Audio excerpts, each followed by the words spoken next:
Salut tout le monde, j'espère que vous allez bien. Moi, ça va. Et je vous souhaite encore la bienvenue sur l'Orité du cœur. Aujourd'hui, nous allons faire ensemble notre exhortation et je prie que le Seigneur puisse disposer nos cœurs, que nos cœurs soient vraiment des terres fertiles, capables de recevoir de la graine et de la laisser pousser afin d'avoir de bons fruits. Alors, je vous dis à tout à l'heure après le générique.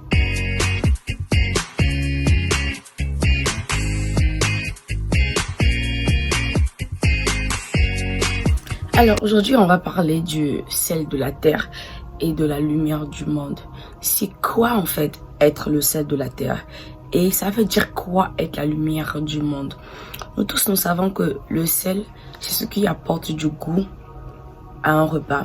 Et la lumière est claire. On aime tous la lumière parce que quand on est dans un endroit qui est obscur, on a peut-être peur, on se dit peut-être qu'est-ce qu'il y a et on cherche de la lumière autour de nous pour éclairer.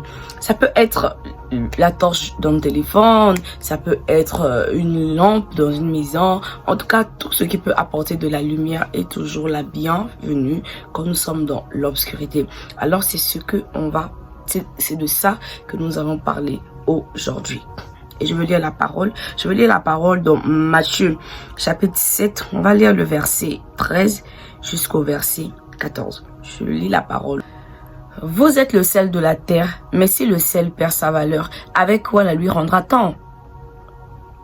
Il sert plus qu'à être jeté dehors et foulé aux pieds des hommes.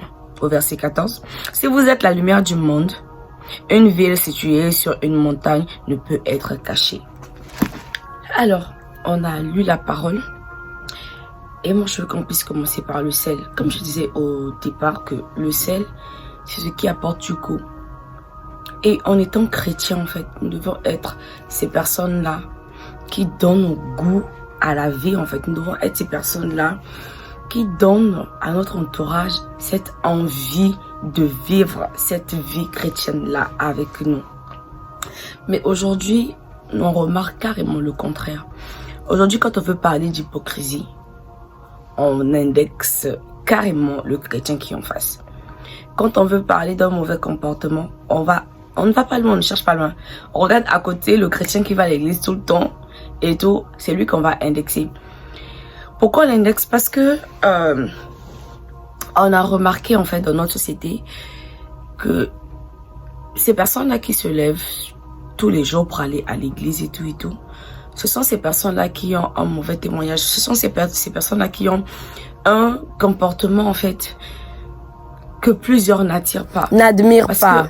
La plupart de ces personnes nous démontrent plus leur côté méchant au lieu de nous montrer cette différence-là. Aujourd'hui, on a des chrétiens en fait qui ont du mal à faire du bien à quelqu'un d'autre. On a des chrétiens en fait, même pour apporter de l'aide à quelqu'un, la personne ne peut pas le faire. La personne ne veut pas le faire parce que pour cette personne, c'est peut-être une perte de temps et tout. Donc, si cette personne qui demande de l'aide n'est pas un chrétien, comment donner le goût à cette personne-là? Moi, je pense que c'est pas possible. C'est pas possible parce que il y a rien en fait, rien ne lui donne cette envie parce que lui, s'il n'était pas en position de faiblesse, il devait être capable en fait d'apporter cette aide-là. Mais vu qu'il est dans le besoin et qu'il demande de l'aide, la personne qui pensait en fait être cette personne-là qui ne pourrait jamais dire non, c'est cette personne-là carrément qui lui dit non, moi j'ai des choses à faire, je peux pas et tout. La personne sera dégoûtée en fait. La personne va généraliser tout le monde. La personne dirait que les chrétiens sont des personnes qui sont méchants en fait. À cette personne-là, vous donnez un dégoût de la religion chrétienne. Donc pour moi, en tant que chrétien, nous devons être ces personnes-là qui emmènent d'autres personnes à aimer en fait la vie, qui emmènent d'autres personnes à aimer en fait la vie chrétienne. Et non être un fardeau en fait pour ces personnes-là, que ces personnes-là disent que la vie chrétienne, elle est trop difficile, moi je peux pas la vivre parce qu'il y a ça. Je pense que on devient ce genre de personnes-là en fait. On donne tellement un dégoût à ceux-là qui sont pas chrétiens et ils ne veulent même pas devenir chrétiens parce que on montre tellement en fait, on a l'impression de souffrir en étant chrétien. Tu vois, aujourd'hui, quand on va voir, le plus riche du monde, c'est pas un chrétien. Les chrétiens sont toujours fades, ils sont toujours plus fades, ils sont toujours plus pauvres, ils sont toujours, voilà quoi, aigris et tout et tout. Ça ne donne pas en fait l'envie à une personne de devenir chrétien. En ce moment-là, tu n'es pas le seul en fait. Tu ne donnes pas de goût en fait à quelqu'un. Tu fais plutôt pitié.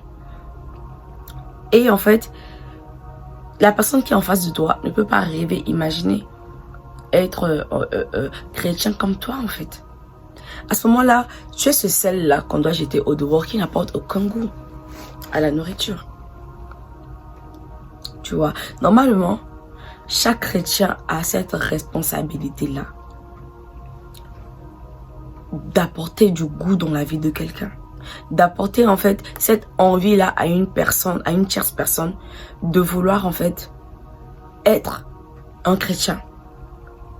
Le chrétien en fait devrait être cette personne-là qui à tout moment illumine en fait l'endroit où il est, parce qu'il apporte du sourire, il apporte je sais pas, une paix, il apporte une certaine quiétude, parce que quand il est là en fait, peu importe le problème que toi tu as, quand tu lui parles, même si financièrement il n'arrive pas à t'aider, avec certaines paroles il arrive à te réconforter en fait, il arrive en fait à te donner goût à la vie, il arrive à te donner en fait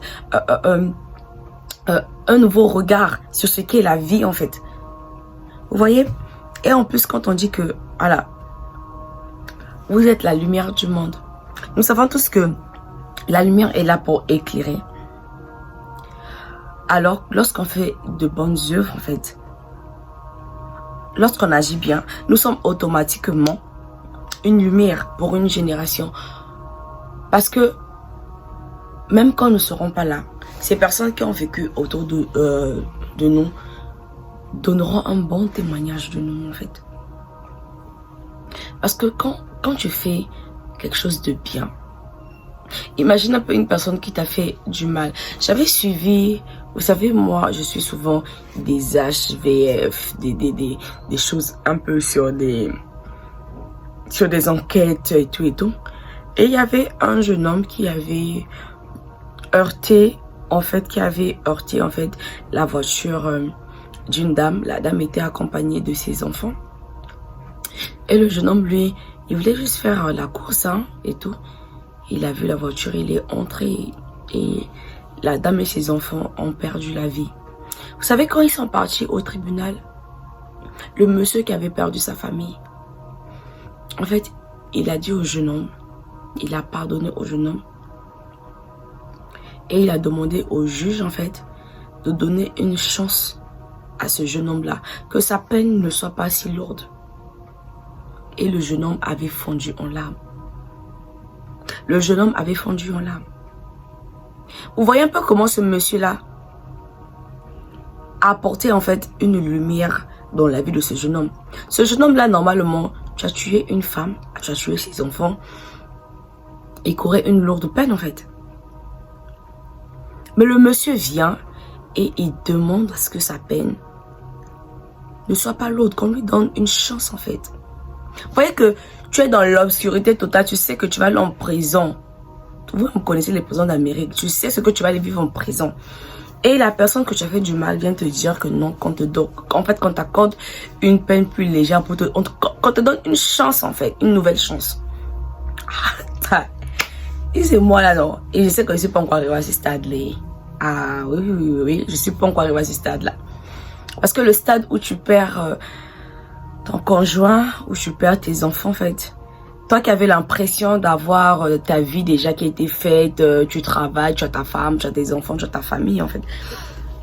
Et à cet âge-là, tu te retrouves, en fait, comme un jeune homme de 20 ans qui n'a pas d'enfant, qui n'a pas de femme et tout et tout. Alors que tu es habitué à rentrer à la maison, à être accueilli par tes enfants, tu te retrouves comme ça, seul, vide. C'est difficile, hein. Mais ce monsieur-là, c'est l'exemple du chrétien qui apporte, en fait, qui est une lumière. Et qui est venu éclairer une vie qui était devenue obscure pour un autre être humain comme lui. Et c'est ce qu'on doit être en fait. On doit briller par nos œuvres. Vous voyez, on doit être ces personnes-là en fait, qui apportent de l'éclat. Là où on a l'impression que tu vas mal agir, là où on a l'impression que c'est fini, il va le taper, oh là là, c'est fini pour lui. Toi, tu viens et tu agis différemment en fait. Tu apportes une autre lueur dans ce monde-là. En fait, c'est ce qu'on doit être. On doit plutôt briller par nos œuvres. On doit plutôt être ceux-là qui agissent différemment. Ceux-là en fait qui viennent. Tu sais que la personne t'a fait du mal. Mais tu n'es pas là pour agir en fait de la même façon que l'autre agit. Tu es là pour agir différemment. Parce que toi, tu es celui-là qui a de la lumière en soi et qui apporte cette lumière-là, qui vient pour éclairer ceux-là qui sont dans l'obscurité. Donc tu viens, tu agis différemment. Ce que l'homme attend de toi, ce n'est pas ce que toi tu fais. Parce que toi, tu sais comment est-ce que toi tu vas agir. Parce que toi, tu es un enfant de Dieu.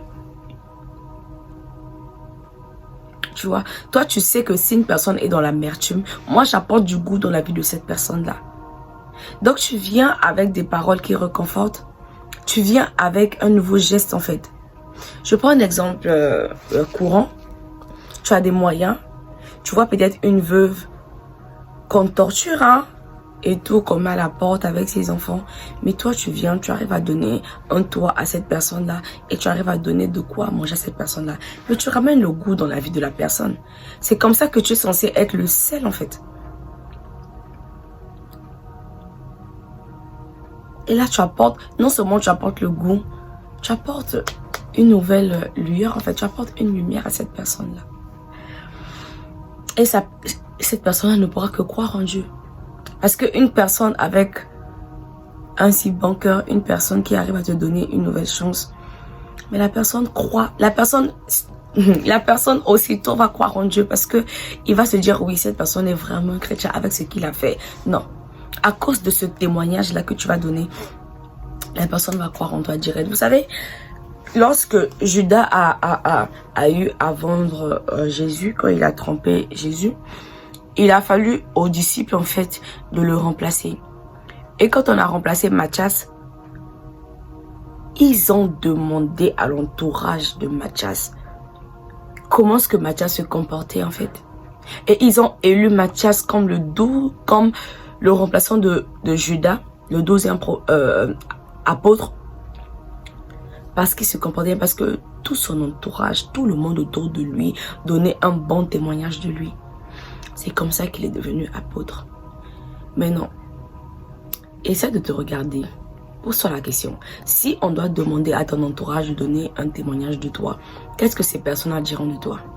Aujourd'hui, la plupart des personnes s'en foutent, hein, du que dira-t-on et tout. Beaucoup de personnes s'en foutent en fait. Ah, moi je m'en fous, même si on dit ça sur moi, moi je m'en fous et tout. Je pense que c'est une gravissime erreur parce que le témoignage qu'on apporte sur toi en fait, c'est pas normalement pour te faire du bien à toi, c'est pour faire du bien à ton entourage. Parce qu'on sait que non, ce garçon là, c'est quelqu'un de bien. Moi j'ai assisté à un concours dernièrement et il y a un garçon qui a gagné Mister Sympathique. Et ce garçon là, personne ne pouvait en fait dire que non, il méritait pas ce titre là en fait. Parce que le gars, il est tellement sympathique, il est tellement souriant que tout le monde était d'accord avec le titre que le gars a gagné. Tu vois un peu ce genre de témoignage là en fait. Moi-même, aujourd'hui je me dis, ah, Destinée, il faut qu'on puisse demander aux gens qui tu es aujourd'hui.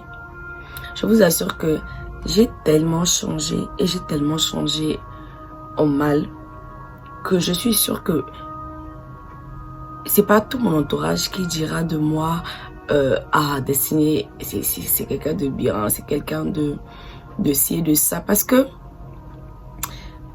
les gens m'ont fait du mal et j'ai découvert une nouvelle partie de moi qui est une méchante partie en fait. Parce que maintenant, quand une personne agit, en fait, de la manière que cette personne agit envers moi, c'est la réponse que je donne à cette personne. Et là, je suis plus un bon témoignage, je le sais. Et c'est quelque chose sur laquelle moi-même je dois beaucoup travailler. Il ne faut pas que je laisse les personnes me changer. Parce qu'aujourd'hui, je me rends compte que c'est moi qui dois apporter le changement.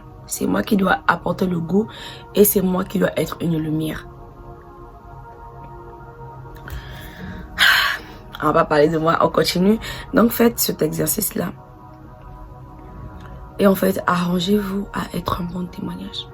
Arrangez-vous à être ces personnes-là, en fait, qui apportent de la lumière, ces personnes qui apportent le goût dans la vie des autres. Moi, je pense que si on pouvait tous bien se comporter, le monde allait en fait mieux.